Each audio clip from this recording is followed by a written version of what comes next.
बहुत ही आज महाराष्ट्र के लिए एक काला दिन कहूँ, एक दुर्भाग्यपूर्ण घटना कहूँ, एक दुखद घटना कहूँ, ऐसी घटना जो हर एक के एक दिल को दुखाने वाली घटना आज महाराष्ट्र में घटी है।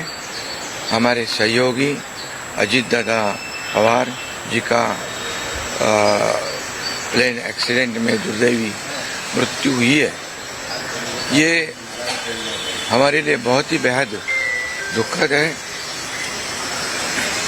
और महाराष्ट्र के लिए भी दुखद है, उनके परिवार के लिए तो बहुत ही दुखद है। और अजीत दादा एक स्पष्ट वक्ता के रूप में जाने जाते थे, एक रोक टोक बोलने वाले, देखता हूँ करता हूँ ऐसे शब्द उनके डिक्शनरी में नहीं थे। जो होना है वो तुरंत करते थे, जो नहीं होना है उसे साफ ना कहते थे। लेकिन वो कड़े शब्दों में कहते भी, लेकिन मन के बहुत अच्छे थे और इसका अनुभव मैंने लिया है। उनके उप मुख्यमंत्री कार्यकाल में मैंने मंत्री के रूप में काम किया। मैं मुख्यमंत्री था तभी उन्होंने उप मुख्यमंत्री के रूप में काम किया। आज देवेंद्र जी मुख्यमंत्री है, उनमें भी हम दोनों ने उप मुख्यमंत्री के रूप में काम किया है। हम टीम बनकर काम कर रहे थे, महाराष्ट्र को आगे बढ़ा रहे थे। इसमें एक हमारा टीम वर्क था और मेरा काम करने का तरीका जैसे देर रात तक काम करता था। अजीत दादा जल्दी सुबह उठकर उनकी शुरुआत होती थी। देवेंद्र जी भी दिन भर काम करते और सुबह उन्होंने 6-6 बजे अपॉइंटमेंट दी हुई, ये भी इस राज्य के अधिकारियों को पता है।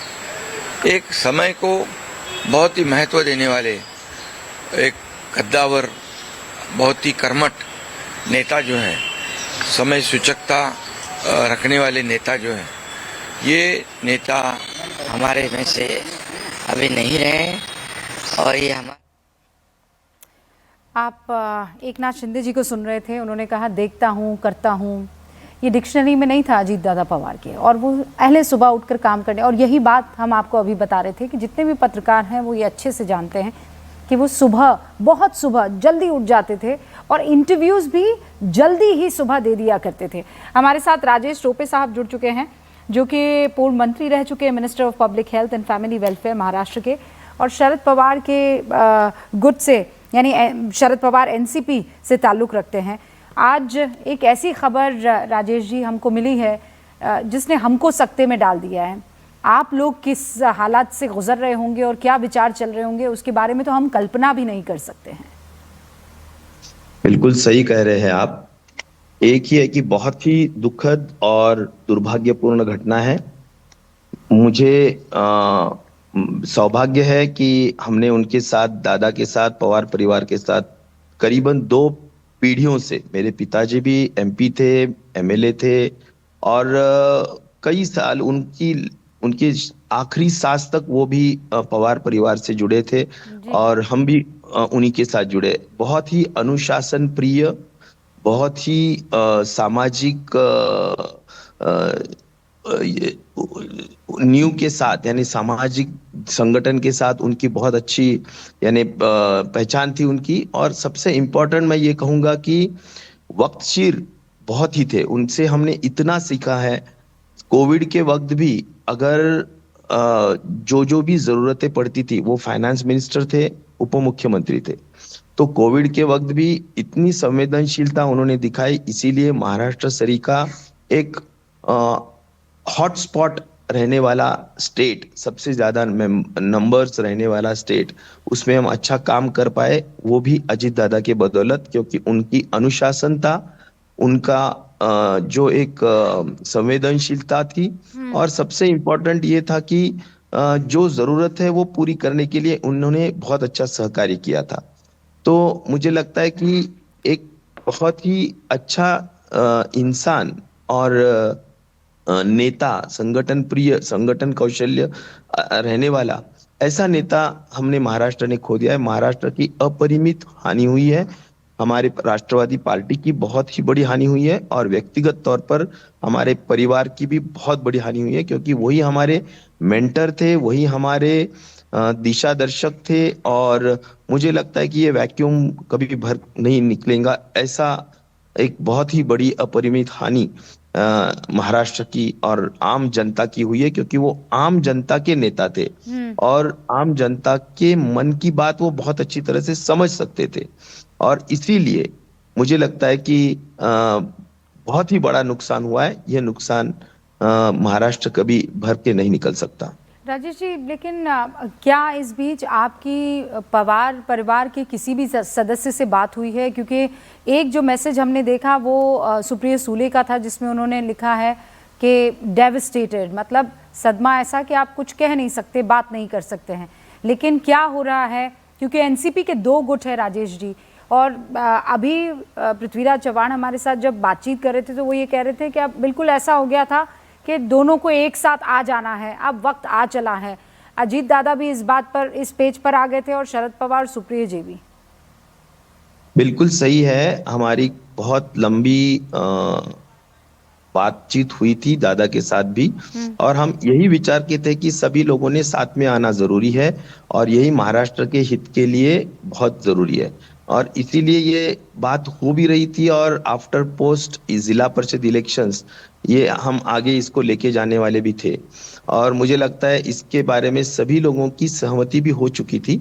और इस घटना के माध्यम से, जैसा सुप्रिया ताई ने कहा है कि डिवास्टेटेड, कि ऐसा कोई, यानी आपसे हमारे को अभी क्या समझ में ही नहीं आ रहा है कि किस तरह से बात करे। तो ये बहुत ही दुखदाई घटना है जी। बहुत बहुत शुक्रिया राजेश जी हमारे साथ जुड़ने के लिए। तो राजेश टोपे पूर्व मंत्री महाराष्ट्र के हमारे साथ जुड़े हुए थे और शरद गुट से ताल्लुक़ रखते हैं। वो ये कह रहे थे कि लगभग पूरी बातें हो चुकी थी। शरद पवार और अजीत दादा पवार दोनों में इस बात की सहमति बन गई थी कि ज़्यादा टाइम दोनों पार्टियों को ऐसे तितर बितर रहना ठीक नहीं है, हमें साथ आ जाना चाहिए। तो ये ज़िला चुनाव जो होने वाले थे उसके बाद का रास्ता एकदम क्लियर दिख रहा था। नीरज हमारे साथ शरद पवार के घर के बाहर से जुड़े हुए हैं। नीरज, क्या जानकारी मिल रही है? शरद पवार का काफिला आपसे कुछ देर पहले हमने देखा था, वो बारामती के लिए निकले थे। रूबिका, परिवार के बाकी सदस्य भी यहीं मौजूद थे और यहां से निकल चुके, लेकिन कई स्मृतियां हैं अजीत दादा पवार की हमारी इस घर से। जब मैंने उनको देखा है, देखिए दिल्ली तो कम आते थे, सबसे पहली बात और अहम बात उनके व्यक्तित्व और खासकर राजनीतिक व्यक्तित्व को लेकर ये मैंने देखा है। उनके कार्यकर्ता या जो महाराष्ट्र के रिपोर्टर आते थे यहाँ कवरेज के दौरान, कई बड़ी घटनाएं यहाँ होती थी, कि बहुत कम बोलते थे। ऑर्गेनाइजेशनल स्किल जो था वो एनसीपी में वो उनका बेहतरीन था। यहाँ कम बोलते थे, यानी उनकी, इसलिए क्योंकि ये जो विजुअल्स आपके बिल्कुल बगल में चल रहे हैं, ये ताज़ा तस्वीरें हैं। वहां पर आप देखिए पूरा का पूरा इलाका लोगों से भरा हुआ है जहां पर हादसा हुआ है। रिपोर्टर्स पहुंच रहे हैं, चश्मदीद पहुंच रहे हैं, पार्टी के कार्यकर्ता पहुंच रहे हैं, अगल बगल बारामती के गांव में जैसे ही ये खबर फैली है, क्योंकि बारामती में बहुत बड़े लीडर के तौर पर अजीत पवार को जाना जाता था। और अजीत पवार ने पूरे के पूरे बारामती को, ये बात तो एकदम दुरुस्त है और सच है कि उन्होंने, ऐसा लग रहा था कि किसी, ये लेटेस्ट विजुअल इस वक्त आप देख रहे हैं, अजीत पवार ने बारामती की शक्लो सूरत बदल कर रख दी थी। ये बारामती महाराष्ट्र में जहां पर यह हादसा हुआ है वहां की तस्वीरें आपके सामने हैं। अजीत दादा पवार आज सुबह बारामती पहुंचे थे। उन्हें कई सारी सभाओं को संबोधित करना था क्योंकि वहां पर लोकल बॉडीज के इलेक्शंस चल रहे हैं। और जैसे ही, और ये देखिए, आप जहां तक आप नजर दौड़ा सकते हैं दौड़ा दीजिए, आपको सिर्फ और सिर्फ लोगों का हुजूम दिखाई पड़ेगा, क्योंकि जहां पर यह हादसा हुआ है वहां पर बारामती के अगल बगल के गांव के लोग पहुंच गए हैं और सब के सब सदमे में हैं, सब के सब सख्ते में हैं। ये सिर्फ और सिर्फ चश्मदीद भर नहीं है, इन सब का अजीत पवार से सुनिए क्या कह रही है महिला। ती आम्ही मुलाला फोन करायला सांगितला होता, पण त्यांनी, जी मराठी में शायद वो बोल रही थी, हम कोशिश कर रहे थे कि आप तक वो बात पहुंचाए। नीरज, आप अपनी बात फिनिश कीजिए। तो बिल्कुल, चाहे शरद पवार के साथ राजनीतिक तौर पे थे या अपनी पार्टी जब अलग बनाई, मौजूदा में एनसीपी के अध्यक्ष थे रूबिका, लेकिन कभी भी शरद पवार को के खिलाफ उन्होंने एक कोई बात नहीं की या परिवार के खिलाफ कोई बात नहीं की। तो ये बताता है कि उनका राजनीतिक पेशेंस कितना था। दूसरी अहम बात, अभी परिवार के लोगों की आपने बात की, सुप्रिया सुले, सुनेत्रा पवार और परिवार के एक दूसरे सदस्य एक गाड़ी पे थे। सुनेत्रा पवार जो कि उनकी पत्नी है, राज्यसभा सांसद है, वो पीछे बैठी थी, आंखें उनकी बंद थी। जाहिर सी बात है, दुखों का जो पहाड़ टूटा है उसका सामना करने की कोशिश कर रही होंगी। और दूसरी गाड़ी पर पार्थ पवार थे जो कि आगे वाली सीट पर बैठे थे और यहां से रवाना हुए। 11 से 11:30 के बीच जो है उनका फ्लाइट था और उनकी रवानगी या तो थोड़ी देर पहले हो गई होगी या आपसे कुछ देर बाद होगी। एक लंच मतलब का नीरज, जिक्र दरअसल करना चाहूंगा। आप ये बता रहे हैं कि ये लोग आए तो यहाँ, क्योंकि यहाँ पर बजट सत्र की शुरुआत हो चुकी है तो पूरा परिवार यहाँ पर आया हुआ था, लेकिन जैसे ही खबर सुनी फौरन उन्होंने बारामती जाने की ठानी। जी बिल्कुल, उसके बाद आमतौर पे क्या होता है रूबिका, आपको बता दें कि जब भी बजट सत्र या संसद का सत्र चलता है तो सुप्रिया सुले यहाँ पत्रकारों से बात करती हैं। हम लोग भी 9 साढ़े 9 के बीच आते हैं, कई बार नहीं आते, ज्यादातर बार यहाँ हम लोग आते हैं 10 बजे से पहले। आज भी आने की तैयारी थी, लेकिन उस बीच ये खबर आ जाती है और हम लोग यहाँ पहुंचते हैं तो पहले से ही सुनेत्रा पवार, पार्थ परिवार यहाँ मौजूद था। जो हमें जानकारी मिली है, उनका आधिकारिक आवास आवंटन होना सुनेत्रा पवार का वो अभी बाकी था, तो इसलिए यहाँ आकर रहती थी। लेकिन जब यह घटना सुबह उन्हें जानकारी में मिली तो परिवार के लोग यहाँ से निकले।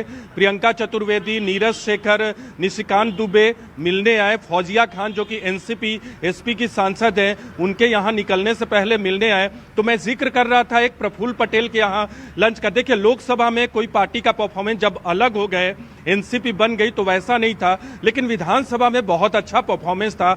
आमतौर पे चुपचाप रहने वाले अजीत दादा पवार जब प्रफुल्ल पटेल के यहाँ लंच में थे और विधानसभा चुनाव में एक बड़ी जीत उनकी पार्टी की और गठबंधन की हो चुकी थी।